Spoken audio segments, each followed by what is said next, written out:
So we are back on with the stories. This is Donald Duck's Christmas Tree.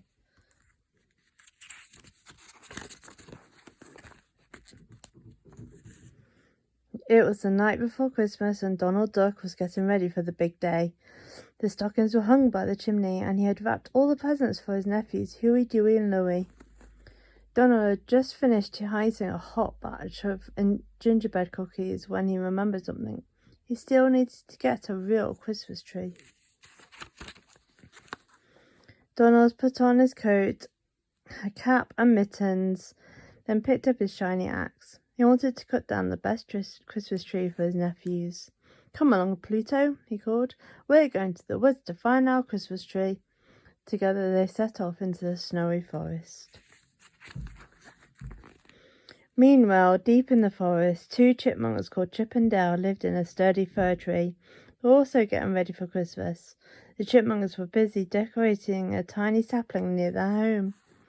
Suddenly they heard a noise. Chip and Dale raced back to their tree. Pluto bounded through the forest and began sniffing around their tree.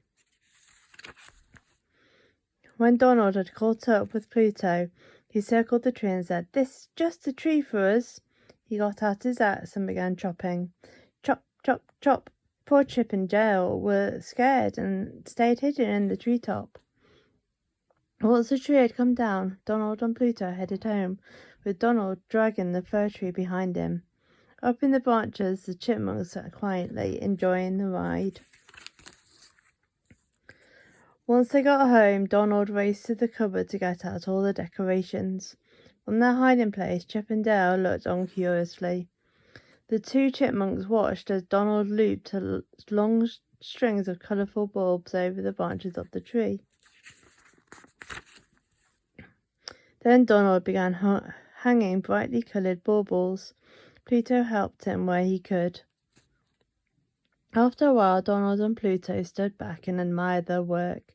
"Doesn't that look great?" Donald asked, and Pluto wagged his tail in agreement. Donald went to get the presents to put under the tree. As Donald left the room, Pluto admired the Christmas tree. He loved looking at the ornaments and lights. Meanwhile, up in the tree, Chip and Dale began dancing on the branches and laughing until their little sides shook at the warped reflections in the baubles. Pluto noticed the chipmunks in the tree and growled disapprovingly at them. But Chip and Dale didn't care and threw baubles at Pluto. Pluto managed to catch them in his teeth and paws.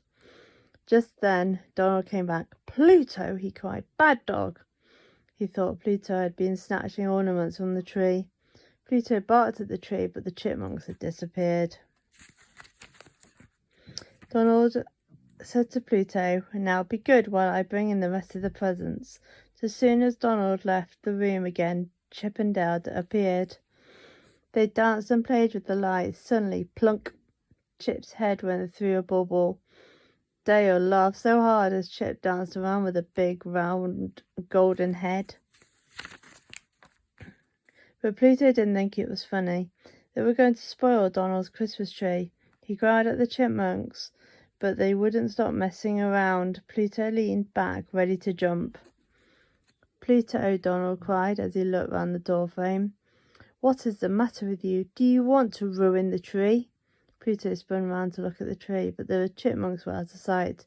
Poor Pluto couldn't explain. Donald was about to get really cross when, crash! A bauble smashed on the floor. "What's this?" cried Donald. He peered through the branches and spotted Chip and Dale. Donald realized it was the chipmunks who had been making mischief. "I'm sorry I blamed you, Pluto," he said. Donald was going to put Chip and Dale outside in the snow when he remembered it was Christmas Eve. He decided to let them stay.